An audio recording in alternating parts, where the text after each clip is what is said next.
I read on FPN, among other places, that a true stub nib has tipping material left, as opposed to an italic that has none. Are there any brands you're aware of that offer a stub nib with tipping material, not just the stainless the rest of the nib is made of?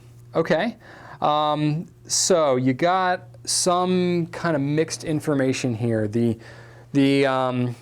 classification, I guess, of whether something's called stub or italic, if you want to be all official about it, which there really isn't like an official governmental body or whatever that declares this stuff. It's kind of like, you know, women's dress sizes. It's like, well, they kind of call it whatever they want and then just make it whatever they feel.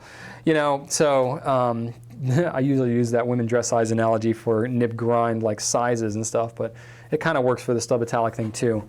So basically you have some pen companies that call their nibs stub, like a 1.1 millimeter stub. You have other ones that call it 1.1 millimeter italic, and they're basically the same thing. Pretty much everybody makes a stub, okay? A stub is much more rounded on the corners. The whole idea, and if you check out my Fountain Pen 101 video, nib sizes and grinds, that's a great one to check out because I cover this in more of a pictorial kind of display, and I do it in full detail. But basically, you have a nib that kind of looks like this. A normal nib is like a ball that kind of is round like this. But a stub nib is going to be a little flatter and a little wider so that when you're doing the cross stroke, it's going to be a thinner line, and on the downstroke, it's going to be a fatter line. Okay, so it's going to give you line variation between the cross and the downstroke. That happens with stub, italic, cursive italic, crisp italic, whatever you want to call it. You're getting that instead of round, it's going to be more kind of oblong. Basically, that's a stub. The ends are still really rounded, so as you're moving the nib on the page, it's going to still feel really smooth, but it's going to give you some of that line variation. Technically, when you move towards, the more towards a true italic that you go, it's the sharper those corners are ground to give you a more crisp line variation. That's really what it's all about, the whole distinction between stub and italic. So you've got the stub, a cursive italic is a little crisper, and then a crisp italic is like straight up squared off. And those, pen companies do not even make those coming from the factory. I can't name you a single one that does, because everyone who writes with it would think that it's a defect, because it would cut the paper. It's very sensitive to your pen angle and things like that. Most people just would not know what they're getting into with that kind of nib. Pretty much to get that, you have to get it custom ground from a nibmeister, because it's going to be straight up miserable to try to write with. But it's going to look really cool in your writing. It's kind of the trade-off. You have to write really slow and so on. A cursive italic is kind of in between.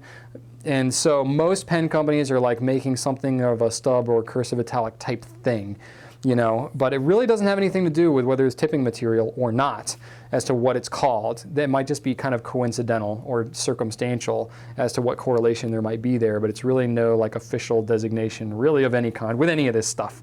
There's like kind of general guidelines as to what's been done in the past, but as far as modern stuff goes, people pretty much just call it whatever, you know, and you have to kind of use it to figure out what's actually going on. But basically everybody has a stub, so just kind of assume that. So as far as like tipping material versus not, honestly, you're talking about stainless steel, so I'm assuming you're talking about stainless steel nibs. That's just kind of what I'm going to go with. I'm trying to think of any stainless steel stub nib, and I can't name you a single one off the top of my head. They all just, stainless steel is a pretty darn durable material. And when you have a stub nib like that, the amount of surface area, the amount of area that's actually touching the paper on that nib is broad enough where you're not going to notice any real wearing down over any short period of time. It's going to take years and years and years of regular heavy use with a stub nib, that stainless steel, to really get any kind of wear on it. And generally then it's like the cost that it would take to put tipping material on there would make it prohibitive and would not be worth it. So that's why no one does it. Really, the only time you see tipping material on any kind of a stub nib is when you have gold nibs, because gold is a much softer material than steel, and you need kind of that iridium alloy on the tipping material to help prevent the wear on the gold nibs. And even then, it's not like a steadfast rule. Not everybody does it. Omos with their Ogiva, they don't have tipping material on their gold nib. That's just something that they have done, and they've never seen it as a problem. Other people do it, like Pilot for their custom 912. They have a stub nib that has tipping material on it. Pelican, they do stub nibs as well that have it on there. it's just a lot more work to do a stub with that tipping material on there. It's a little bit harder to kind of grind it and stuff, so it's not quite as common. And so that's kind of where I come from with that. So I'm not sure what FPN article or whatever. If you happen to watch this video and you can post a link to the article, I'd love to kind of check it out and just kind of see what's going on there. But that's kind of covering what I know about stub italic nibs and stuff.